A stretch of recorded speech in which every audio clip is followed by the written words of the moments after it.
y a à peu près 4 ans, c'était vu déjà. Voilà.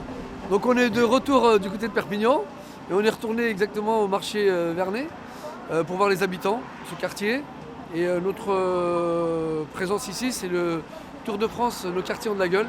Tout simplement pour apporter une parole, pour dire que nos voix elles comptent et surtout un peu casser les clichés dont certains aujourd'hui utilisent pour en faire un fonds de commerce et dire que dans le quartier il y a aussi des belles choses qui s'y passent.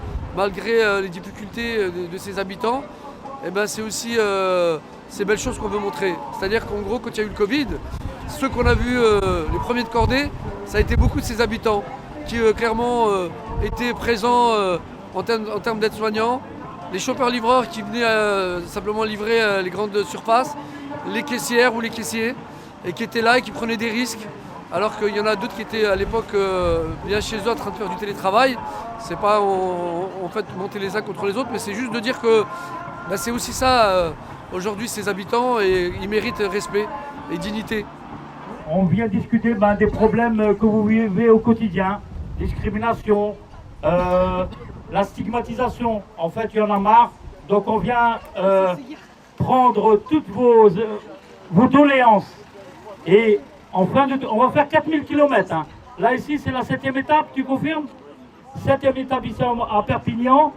Voilà, comme vous pouvez constater, nous sommes là aujourd'hui pour, comme toujours, pour récolter la parole des habitants, échanger, discuter, faire des propositions. Sachez que vous, les habitants des quartiers populaires, avez le droit à la parole. Il ne faut pas croire qu'il n'y a que les politiques qui ont le droit à la parole. Vous aussi, vous avez le droit à la parole.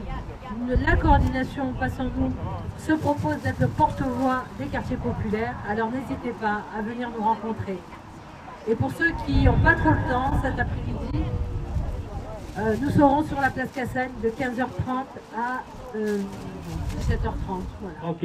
Donc en fait, Nadia, on est là pour effectivement le pouvoir d'agir des habitants. En fait, plus rien ne se fera sans nous, c'est ça? Tout à fait. C'est ce que j'expliquais tout à l'heure. Donc on est là pour faire des propositions aussi. On est là pour s'imposer face au pouvoir public. Comme ça, et on a mis des sujets, ça c'est par rapport à vous, c'est anonyme. Eh bien écoutez, la coordination nationale Passons-nous a fait le choix d'organiser un tour de France pour aller à la rencontre des habitants des quartiers populaires, mais pas que aussi, pour donner la parole aux habitants dans ce qu'ils vivent au quotidien. Et à travers un questionnaire qu'on propose, on va recueillir la parole des habitants et puis c'est aussi un lieu d'échange et de convivialité pour écouter la parole des habitants et être nous aussi des porte-voix parce que bien sûr qu'il y a des élections l'année prochaine et ce Tour de France va se terminer le 12 et 13 mars à Paris et on remettra un plaidoyer entre autres auprès de nos hommes et femmes politiques qui se présentent aux présidentielles et dans le prolongement des législatives derrière. Donc voilà. En 4 ans, les choses se sont quand même assez dégradées.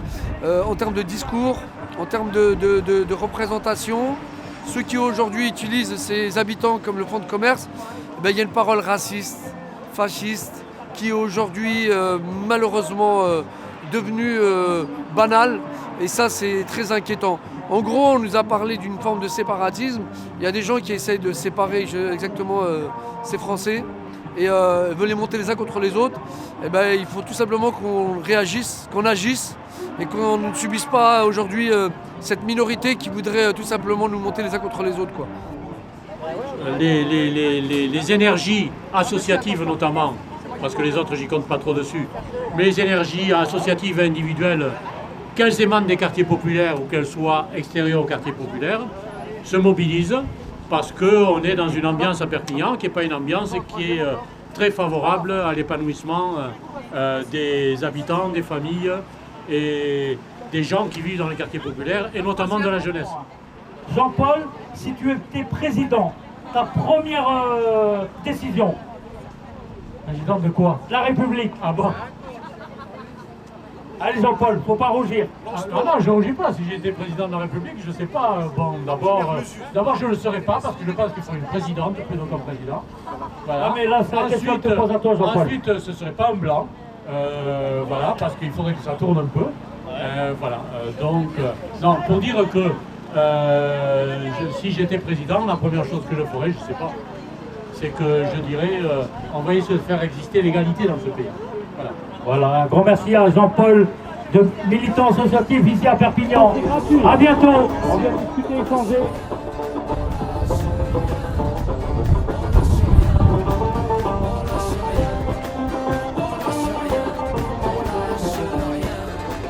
Ils nous parlaient d'égalité, et comme des cons on les a crus. Démocratie, fais-moi marrer, si c'était le cas on l'aurait su. Que pèse la loi du vote, face à la loi du marché. C'est con mes chers compatriotes, mais on s'est bien fait baiser. Et que pèsent les droits de l'homme.